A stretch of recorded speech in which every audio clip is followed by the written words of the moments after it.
some of the biggest forms of deportation has been from the fact that some of the biggest forms of deportation have been from self-deportations, from people just voluntarily leaving. So in this slide, we're going to be talking about, well, how can you stay in the United States?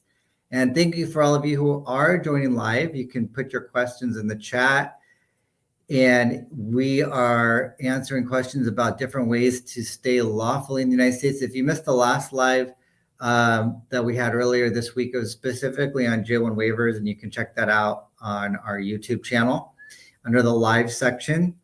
And my name is Kaushik Ranchad. I'm an immigration attorney, been practicing over 23 years. And we're going to just be talking about different ways that you can stay here lawfully. So let's dive right into it.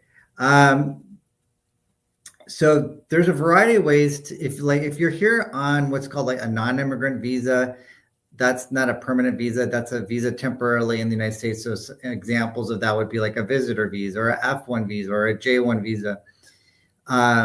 If you are here, you have to maintain lawful status. So it's really important that you maintain your lawful status. If you're coming towards the end of the status, then you need to, in order to stay in the United States, look at either extending your stay, if that's possible, or changing to another lawful status.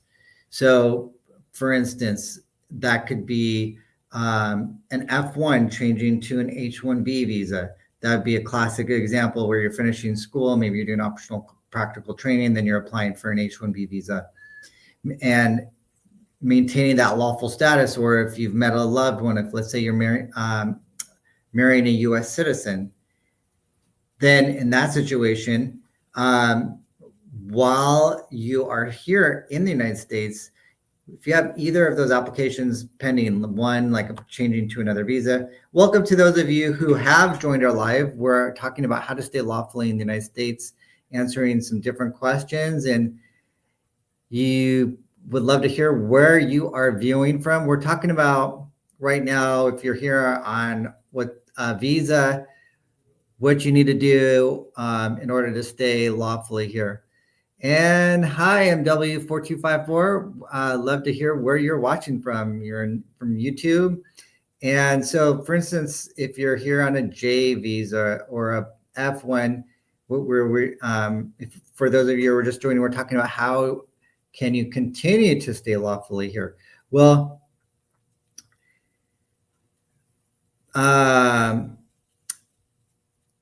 and thank you for posting your questions. We have some questions, and just go ahead and post your questions in the chat. We're going to be answering, right now we're answering about ways to stay lawful.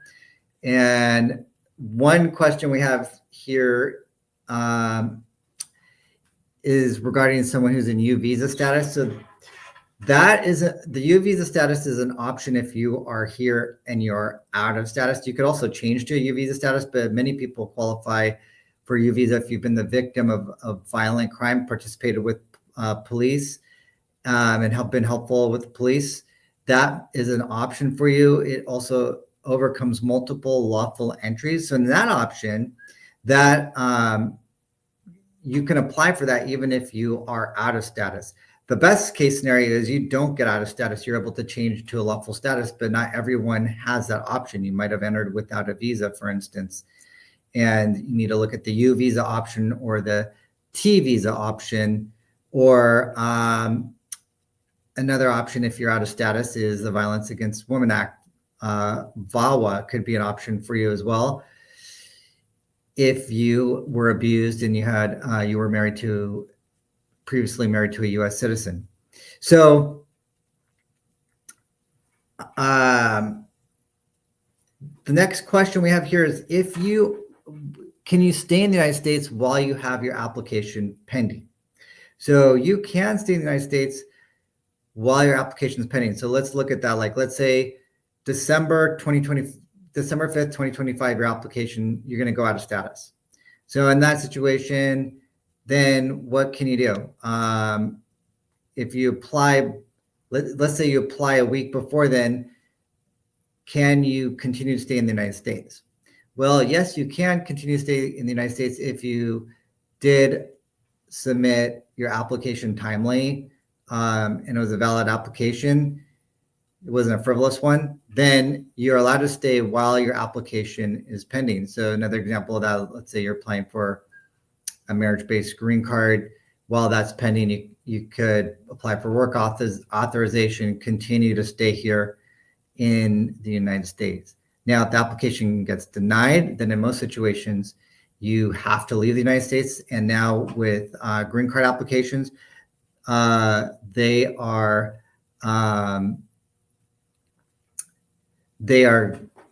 much more, well, they're much more likely to issue what's called a notice to appear in that situation if you do get a denial. Okay, we have another question here. I applied for a U visa June 13th, 2017. How long does it take? We recently got some approved a little within a few months of that. So it's taking over 8 years right now. So what we're seeing is that hopefully that you will be able to get a decision shortly. And if you get, we've gotten a decision for that like early 2017. So I'm hoping, Reggie, that you will be getting a decision like within 6 months. That's what we're seeing in general. And we got a comment here from Marco Caruso. Thank you so much for the feedback that you love our content. And if you like our content, just let us know like more of what you would like to see, because that helps me decide like what kind of content is helpful to you. Today's topic right now is specifically how to stay lawfully in the United States, or what to do if you are out of status. So now, the next question is, well, what happens if you fall out of status? I know like most people try to follow the law, try to maintain lawful status, but some situations that's not possible. You overstayed your visa, whatever, life happened. What can you do? So let's look at some different options. One, I already mentioned the U visa is an option earlier. The T visa is an option to explore. It's not just for sex trafficking. It also could be for certain types of work violations as well. So you want to contact our office. And if you have questions, you can reach out to us at 916-613-3553. And you can schedule a consultation with us to learn more, or post your questions below and I'll try my best to get to all of them as well. If you're watching this live later on as well, just go ahead and post your comments as well. And let me know where you are viewing from. I like to know where people are viewing and watching from. All right, so we have a lot of people here from YouTube, some from Facebook, and Instagram. Okay, so looking at the other options, we've talked about the U visa. Let's say you came here without a visa, and if you came here without a visa, and you ended up marrying a U.S. citizen or lawful permanent resident, then you might be eligible for an I-601A waiver. In that situation, that overcomes the unlawful presence. So that could be another way to overcome the fact that you've also are here in the United States without a visa. All right, we're going to move on to the next question. How do you make sure that you don't get out of status in the first place? Well, make sure you're keeping track of what is on your I-94. So a lot of times when I'm having consultations, they'll say, well, I have a 10-year visa. And I think people get confused between how long you're allowed to stay in the United States and like how long, and the visa stamp. The visa stamp is like how long that visa stamp is good for, which is different from how long you're allowed to stay in the United States. If you come in, your I-94 will tell you how long you're allowed to stay and where you're authorized stay in the U.S. The visa stamp just tells you when you have to apply for the visa again. So if you have a 10-year, for instance, if your visa stamp's good for 10 years, that doesn't mean you can stay in the United States for 10 years. It's what's controlling is your I-94. If you're a student, your I-20 or your DS-2019, if you've extended that. Okay. Um, Now, in order to maintain lawful status, you need to do it before you fall out of status. Now, there's some exceptions. For instance, if you marry, like if you have an immediate relative or you're applying for a green card, you can still apply even if you've fallen out of status.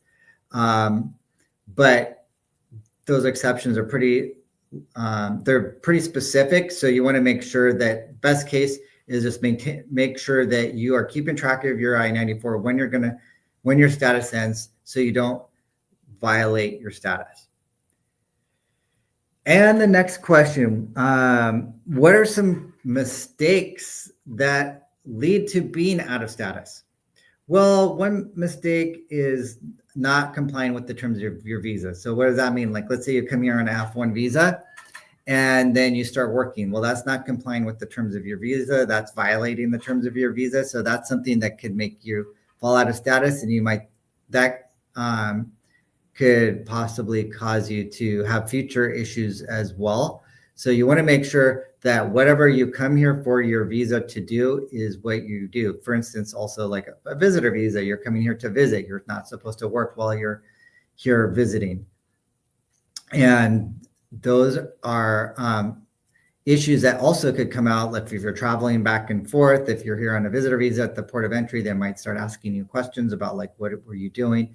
They could ask you for your phone, and if you consent to giving it, they could look at your WhatsApp, see what you were doing. I've had several consultations where we've had to file waivers for people where they were put into expedited removal at the border because of the fact that they came in as visitors, questions were asked, they saw a picture of, for instance, of someone grooming a dog, and they accused the person of working. So in that situation, we had to file for a waiver because of the fact that there was a finding that they misrepresented the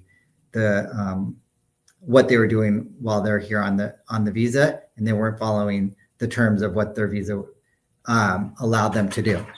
So that's just something that's really important to be mindful of, because I don't want that to happen to you. And if you have questions, you can post them in the comments. Hi, Kelly. Great to see you here as well. And, go ahead and post your comments. The other important component here is make sure that you file your applications timely. So that is extremely important before your status expires. All right. Well, I am going to call it a day today unless I see any more comments coming up. And want to thank you all for joining. We're going to continue to do these lives. If you would like to see a topic that you would like me to cover, please post it in the comments so I know, and that'll help me decide on like what our next topic is going to be. All right. Bye for now, and have a great weekend.